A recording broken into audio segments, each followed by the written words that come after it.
mensahe ang kailangang marinig ng mga Cancer mula November 1 to 15, 2024. Pwedeng nangyayari na to o mangyayari pa lang.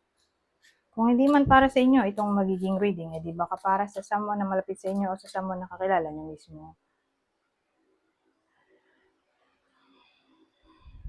Baka may lumabas na gender, mamaya gawin niya na lang energy, masculine at feminine energy. Pwede rin naman na wag nyo nang pansinin yung gender.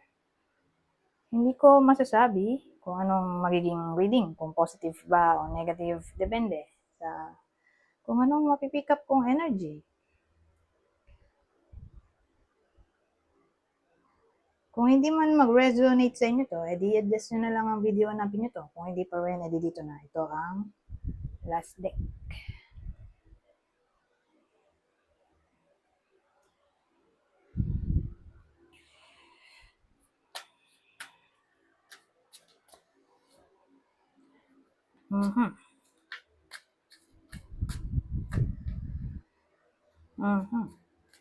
Ano to?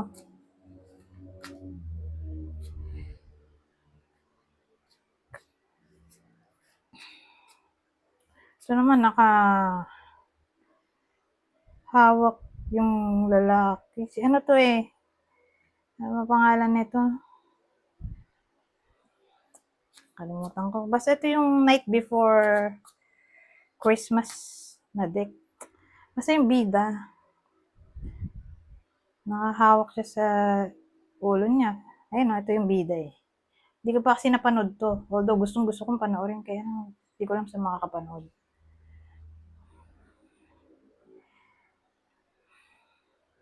Ano to eh, nung bata pa akong cartoon na hindi ko napanood hanggang ngayon. Pero gusto ko sana, kaya lang hindi ko mahanap. Anyways, ang dating sa akin, maganda na justice yung dulo. Ito na, problema siya, obviously. Hahawak si Jack, ayun, si Jack. Alam ko, Jack pangalan nito eh. Hindi ako sure. Hawak siya sa ulo niya. Problemado. So, saan ang galing yung problema? Ito. Kasi ano to eh, kita nyo may challenge, di ba? Parang versus. Tama ba? Si Jack versus, ayun yung kaaway niyang Sandy yata yun.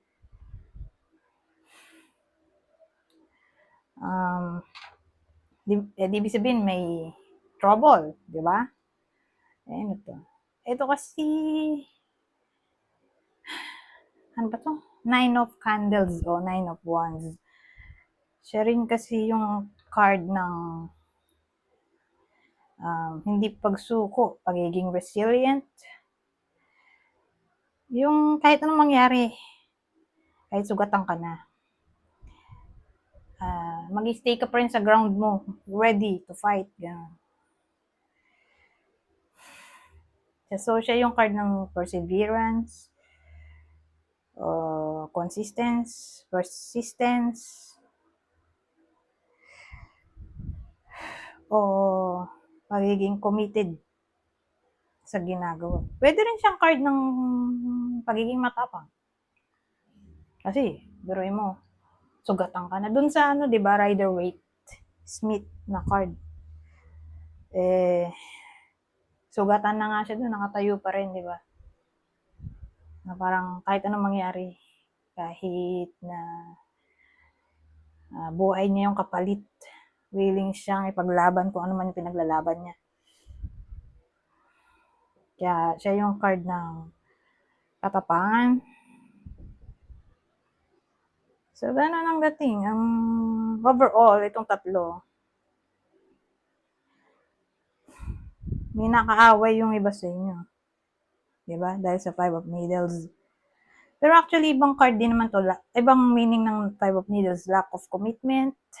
Although ito ay commitment, lack of commitment. Kasi, katabi nito. So sa kanya nanggaling yung problem. Dito. Kaya siya malungkot dito. Lack of commitment. So, cheating o parang walang care. O ghosting. Problema sa communication. So, sabi ko kanina, parang walang care o dito, nag-commit na talaga ng cheating, case-to-case basis.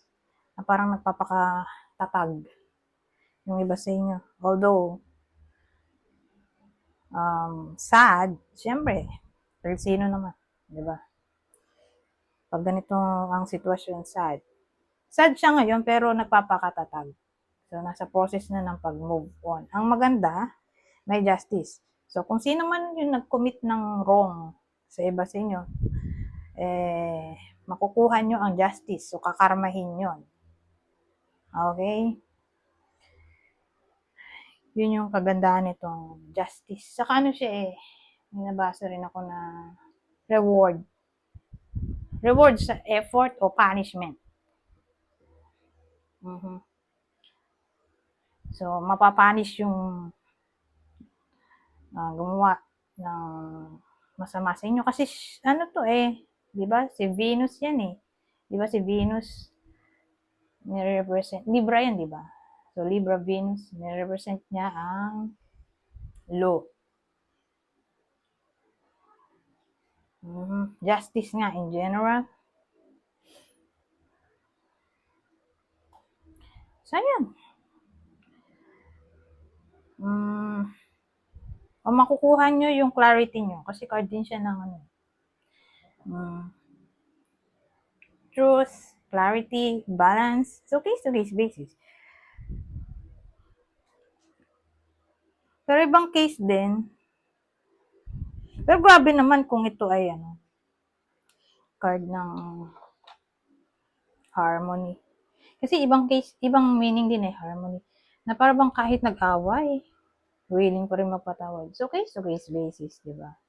May iba siguro sa inyo na gano'n, na kahit ginawa na ng masama, ready pa rin magpatawad. So, iba-ibang tao, di ba? Iba-ibang case. May iba na hirap magpatawad, yung iba nakapagpatawad na siguro. O nasa process na pagpapatawad since balance nga rin to. So, balance in a way na balance ang emotion. So, case-to-case basis. Okay? So, depende sa kung anong gusto nyo mangyari. O, dun sa mga senaryong sinabi ko. So, yun yung pwedeng mangyari. Okay?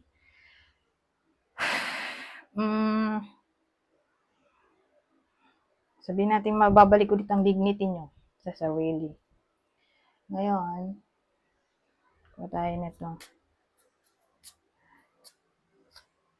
Ang masasabi nito. Ito yung card ng sickness. Pero maganda to. Itong last card. Buti na lang kamot. Ito ang nahuli. Kaysa ito yung napunta dito at ito napunta dito. Kasi basta negative, dapat doon siya sa una.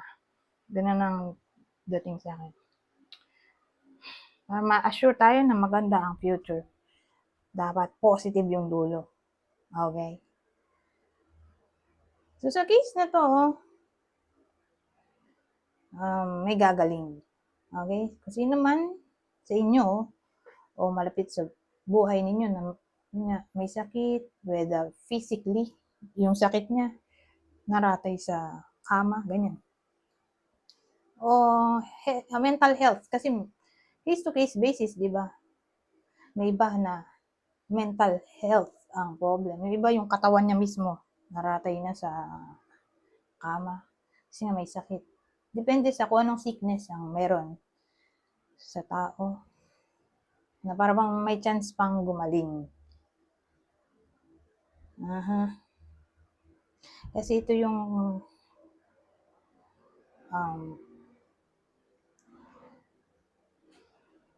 Ace of Diamonds. Okay? So, Ace of Diamonds, siyempre para rin siyang Ace of Pentacles na may kinalaman sa opportunity, good news o improvement.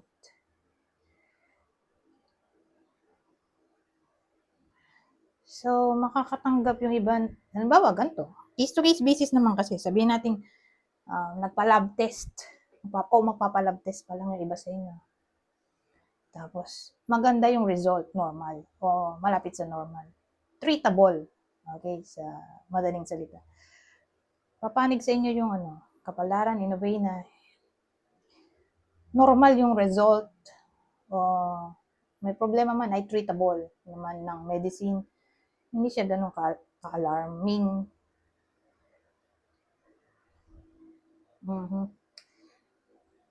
Kumbaga may good news o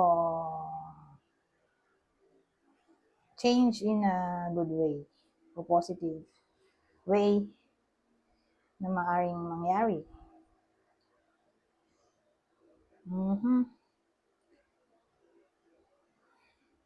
So, may mensahe o baka to ay mensahe mula sa doktor since may sakit nga yung tao doon.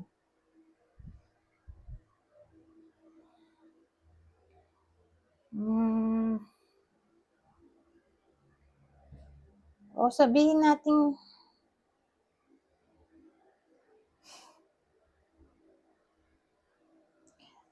overall na to. Okay? Halimbawa, minalas nitong mga nakaraang araw. So, kung gano'n ang case, may paparating na magpapasaya sa buhay mo. May kapalit ba? Yung sadness, para siyang blessing in disguise. Magiging sad ka muna. Tapos, saka darating yung happiness. Ganun, parang may kapalit. So, i-require muna ng universe na maging sad ka muna. So, pag na-overcome mo yan, eto na ang reward mo. Parang justice lang yun. So, ganun. Yun ang nangyayari dito. So, don't worry kung nitong mga nakarang araw, kung November 1 to 15, kung dito pumalo ng October na minalas, sabihin natin November 1 to 15 mamalasin, pero don't worry na. Dahil mapapalitan naman yon. So, sabihin natin may nawala sa inyo. Don't worry, kasi mapapalitan nyo ng much better. Okay? So, halimbawa, may nawalang pera. 100. Wala yung 100 mo. So, makapalitan nyo ng 1,000. Ganun. So, yun yung improvement o good change na sinasabi ko dito. So, case-to-case basis. Anyways, hanggang dito na lang. Sorry. Hindi ko nang nalimutan tong last deck. Isang card na lang to. At babasahin ko na lang. Dahil madali mode na ako. Love heals fear. The power of your love can heal bullies and angry people to be less afraid. So, yun na yung last message. Anyways, totoo na to. Hanggang dito na lang. Goodbye for now.